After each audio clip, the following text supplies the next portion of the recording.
Hey everybody, and welcome to Stock Abilities and the stock market breaking news alert. I'm going to be covering that Nikola founder bought truck designs from a third party. Trevor Milton essentially claimed that he developed these in his basement, but according to some more recent information, the original design for Nikola's flagship truck was purchased by founder Trevor Milton from a designer in Croatia, according to two people with knowledge of the matter.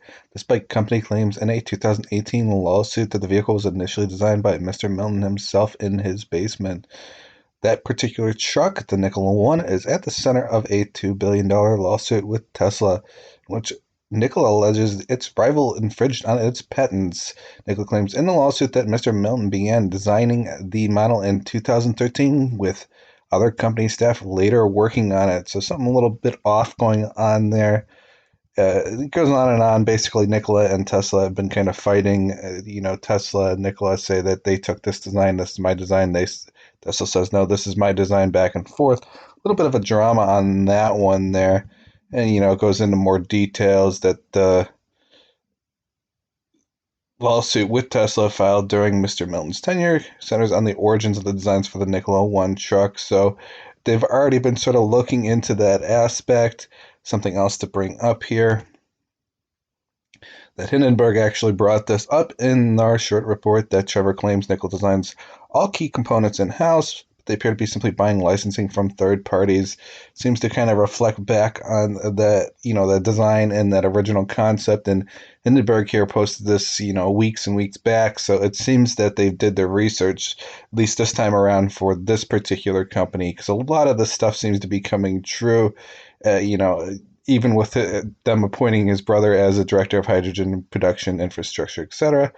I don't think that necessarily Trevor is up to anything super devious. I just think he's just not the best one to manage a company like this. I think he had an original vision, an original idea, and then over time he kept trying to compensate for that, believing that he could continue to run this without the experience needed, and ultimately it ended up to whether he was resigned or fired, but he's no longer a part of the company. Gursky took over here. I'm going to give it a little bit of a background on him, but just as a something he stated for the GM deal that happened recently, he showed up with an army of people to do the due diligence thing.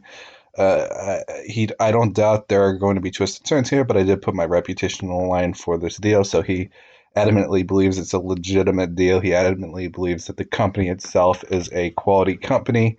How that's going to progress for Nikola Motors with him in charge now is going to see something a little bit different with the company. I guess we'll see how that progresses. The main thing is that we have a little bit more of a professional at the helm now for Nikola Motors. What that future entails, that's relatively up to you guys, what you feel on that. But he's been around for a while. He's been around since like 2009, doing General Motors, doing Red Bend, all these different companies, and then Vecto, and that's the one that kind of reverse merged to make Nikola where it is. Valen Semiconductor, United States Steel. He has a lot of experience in these fields, a lot of a background in regards to this kind of stuff. So he might be more of an ideal fit than Trevor ever was. So that might give promise to Nikola in the future. But whether they can get over all these other allegations and how that's going to progress for the share price, a little bit iffy. He's trying to push it in a better direction, but we'll see how that handles. I mean, since he basically took over, it still continued to plummet. A lot of drama still coming out of that. On their year to date, they were all the way up to near 80-ish plus, and then all of a sudden now they're down to back to around $19-20 a share.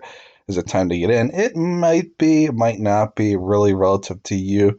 I personally would rather see how Gursky shakes things out a little bit before I'd consider long-terming anything like this. Chart's just too short. The technical's just not enough data. Fundamentally speaking, it's better than it was. It's it's not exactly better. The peak visionary company of the 2020 era for EV, but it's better than it was with Milton when he was around, and a lot of drama and a lot of stuff that was coming out. now that he's gone, it's all what you feel about Gursky. Gursky has a kind of a background, but we'll see how all of that progresses. Feel free to leave in the comments below your own input in regards to Gursky, your own inputs in regards to Trevor Milton, and what you think the future of Nikola Motors might be. Thank you for listening in. If you want more videos just like this, make sure to subscribe to the channel, like this video, and comment below saying, I want more videos just like this. All right, see you later, guys. Have a nice day.